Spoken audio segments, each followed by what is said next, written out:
know why a lot of women don't talk about how good their husbands are on here? Mm-hmm. All this shit that you are seeing, all this content that you are seeing of women is with the ones with bad, raggedy ass husbands. But the ones with good husbands, they keep it quiet.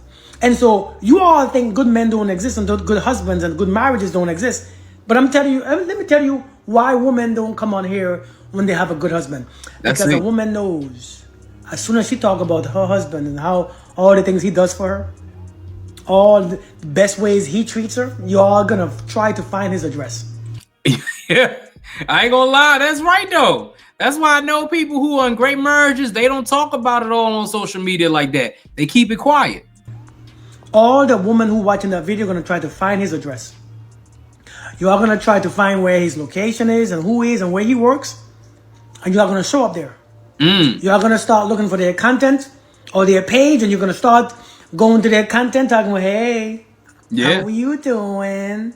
Oh, I like the way you are," just so you can experience what that wife is experienced. And that's why these women don't come on here telling you all how good the men are. So They not gonna do that because at the end of the day, you don't tell people when you got a good experience because people want that experience. you all have in your mind that the men are weak. A matter of fact, you might be surprised that a lot of these women on here might be coming on here talking shit about their husbands because they don't want you all to bother them. That's So true. they tell you all the raggedy shit that they're doing. They probably you are gonna leave him alone. Because one thing about women, like I said yesterday, when a woman approach a man who is taken, it's not because of the man. It's because, especially when he has a fine ass wife and he's doing good for his wife, it's not because of the man. She wants what she has. Let me have what she having. That's it. That's 1000% true because if you think about every marriage that's successful, a lot of the guys don't really be on social media like that. I could personally attest to this. I got friends who are married and they're rarely on social media. You know what I'm saying? The husband or the wife is rarely on social media because they don't want anybody else to find out what they got going good. Why would I, if I'm in a great marriage, why would I post my wife all on social media or women or wives? Why would I post my husband on social media knowing that these women out here going to want something just like what I have with my husband? So they're going to try to get with my husband and make my life a living hell. No, I ain't going for that. I ain't definitely going for that. You guys do not understand. So I'm 25, right?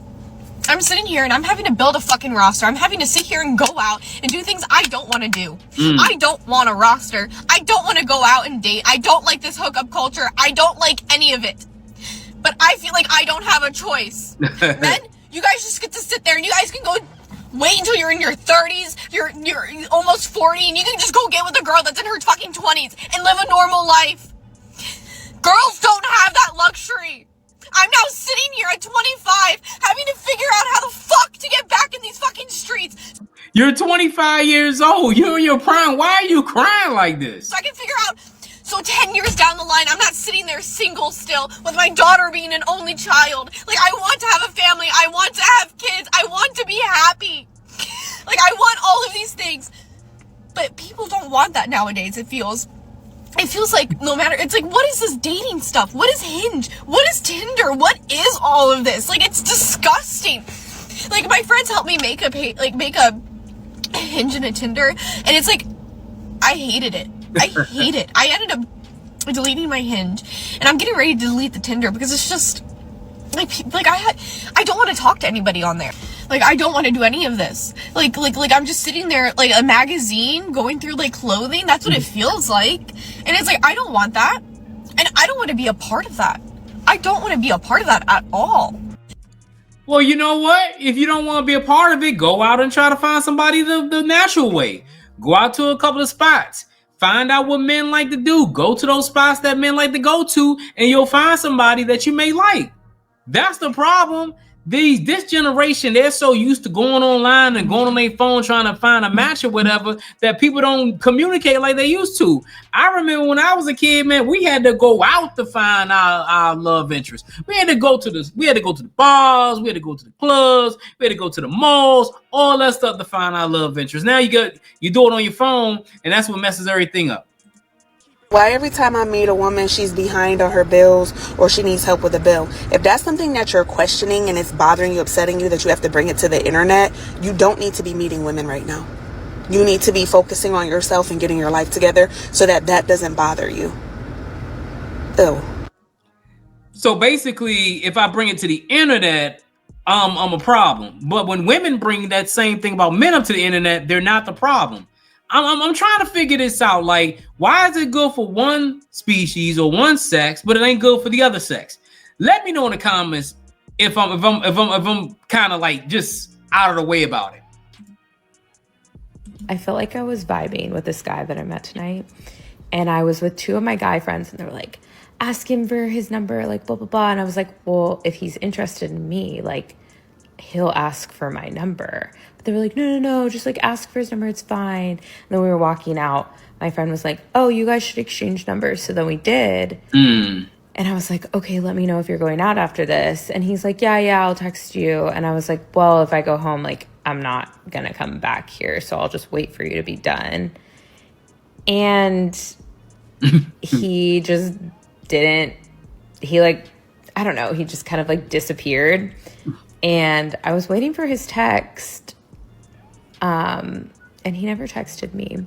Oh, man. But I feel like this is why I don't put myself out there. Like, if a guy wants my number, he will ask me for my number. Like, I feel like in no circumstance should I go ask a man for his number, because if he doesn't ask for mine, then he doesn't like me. And then it puts me in these like uncomfortable rejection situations that make me end up feeling bad. And so like, I'm not doing that again. That was horrid. Well, did you have a conversation with this individual before you asked for his number? I mean, these are the type of things women need to understand, because he may not have liked you in the first place. He may have just gave you the number just to be kind or whatever. That's what some guys do. They'll give you the number just to say, oh, you know what? Hey, I don't want to make you feel like this. I don't want to make you feel like that. So I'll give you the number anyway. And the sad part is that she's right. I mean, if a man is interested in you, I know if I'm interested in you, I'm going to approach you.